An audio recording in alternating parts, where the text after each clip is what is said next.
Hello there, hi, welcome back to Adventures in Music with me, Jim, where we listen to, talk about and do all sorts of things music-y. We've just finished listening to this. This is The Raven That Refused to Sing by Stephen Wilson, his 2013 album comprised of 6 songs: Luminal, Drive Home, The Holy Drinker, The Pin Drop, The Watchmaker, and The Raven That Refused to Sing itself, the title track.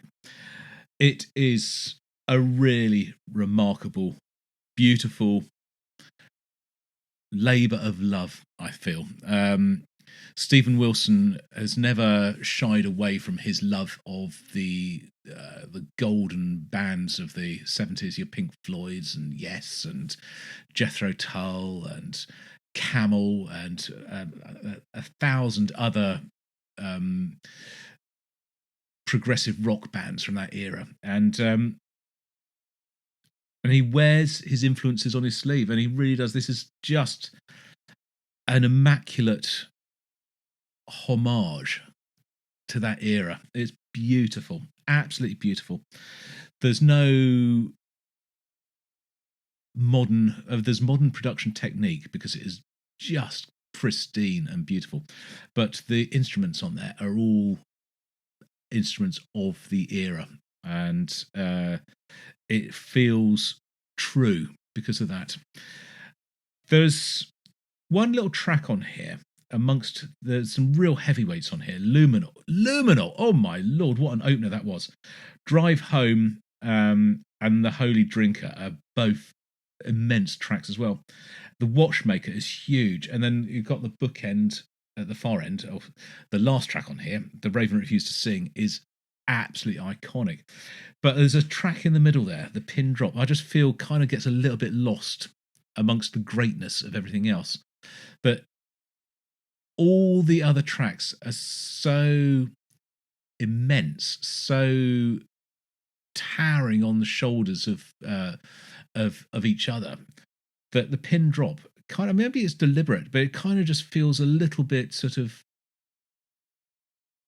lost.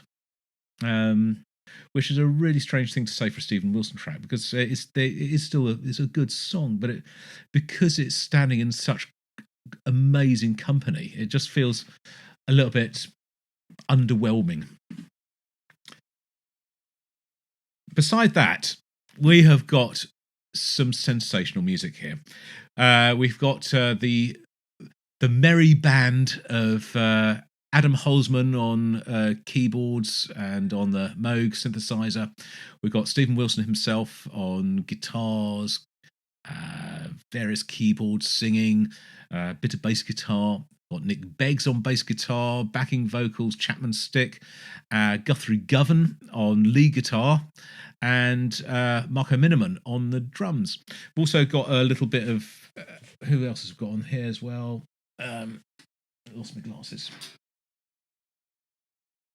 Theo Travis on flutes, saxophones, and clarinets. So they were actually there's far more wind instrument on here than I was anticipating, and it sounds great because of it. The flute is a fairly typical instrument that is often used on a lot of sort of prog, typically sort of Jethro Tull and Focus, but it was used here really, really quite effectively. What I was not expecting was clarinet, and that was remarkable. I mean, it just it's such a lovely sound and such a different sound from everything else that's on there. So it's very closely related to the saxophone, but it's got a completely different sound from the saxophone. And obviously the sax is on here a bit, and to my ears it sounded good. I don't think Guthrie's ever sounded better, but yeah, so he's done some amazing stuff on here. It's mostly very understated. Nick Beggs' bass playing, oh my word, on that first track, Luminal, that was such a driving, ferocious, insistent, and sort of taking no prisoners bass line. Just absolutely phenomenal. The rhythm section on here is absolutely genius. The combination of Marco Miniman and Nick Beggs working together with Adam's sort of chords played on the roads and on the what was he playing for Fender Rhodes?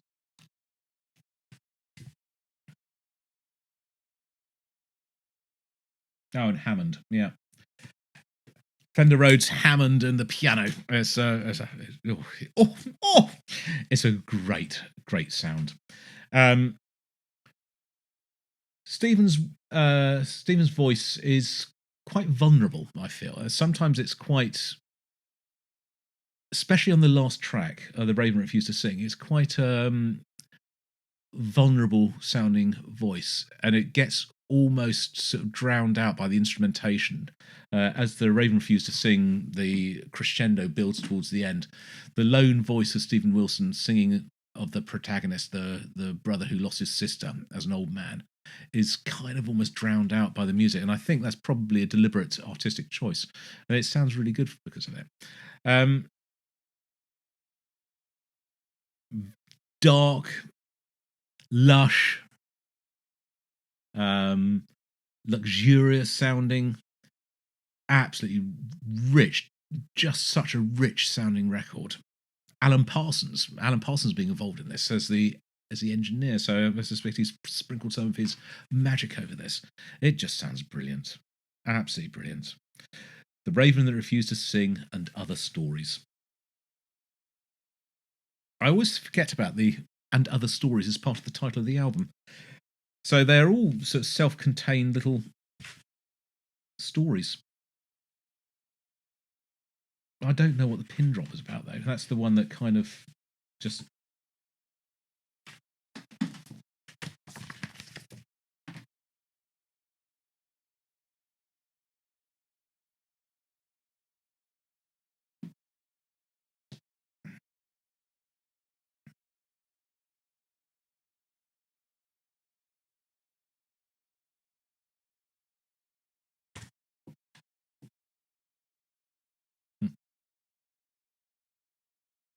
There's a fantastic picture on the inside of one of the sleeves. I'll show you this. It's like a cartoon sketch of the band. They're all so recognisable from that. It's really, really cool. I like that a lot. Got Guthrie. You got around this side. You got Nick Beggs. I can't see it very easily in the collection. So Stephen Wilson standing here. You've got Adam Holzman here leaning over the piano. Marco Miniman at the back. I'm guessing that's Theo there on the flute. What a brilliant, brilliant picture that is. Love it. Absolutely incredible. Very, very worthy album of the month. Thank you for voting. I hope you've enjoyed it. And we'll get to do another one in a few weeks' time. I'll see you on the next video, whenever and whatever that is. Until then, this is Jim, over and out.